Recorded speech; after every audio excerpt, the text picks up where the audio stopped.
দেখেন তো, মানুষের ভিতরে যদি প্রকৃতপক্ষে বিচার দিবসের ভয় আসে, যে আমি যা কিছু করব আমাকে একদিন বিচার দেওয়া লাগবে, বিচারের সম্মুখীন হওয়া লাগবে, এই ভয় যদি মানুষের অন্তরে চলে আসে, ওই মানুষটার দ্বারা আর কখনো গুনাহ হইতে পারে না।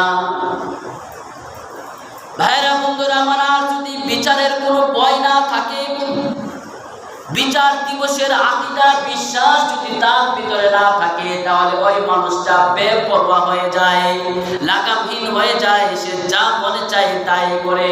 দেখেন তো, একটা দেশের দিকে লক্ষ্য করে ভাইরা বন্ধুরা আমার, দেশে যদি বিচার ব্যবস্থা না থাকে, তাহলে ওই দেশের মধ্যে জুলুম, নির্যাতন, ধর্ষণ, হত্যা খুব বাড়তেই থাকে, ঠিক কিনা?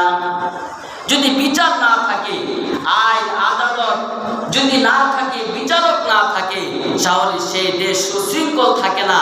সেই দেশে হত্যা বেড়ে যায়, গুম বেড়ে যায়, খুন বেড়ে যায়, ধর্ষণ বেড়ে যায়, অন্যায়কারী বেড়ে যায়। আর যখন বিচার ব্যবস্থা ইনসাফের সাথে সঠিক থাকবে, সেই দেশে মানুষের ভিতরে ভয় থাকবে, আমি যদি কোনো অন্যায় করি আমাকে জেল হবে, আমার জেল হবে, আমার জরিমানা হবে, আমার ফাঁসি হবে। অন্তত বিচার, আইন আদালতকে ভয় করে মানুষ অন্যায় থেকে বিরত থাকে, ঠিক কিনা? মানুষ আর অন্যায় করে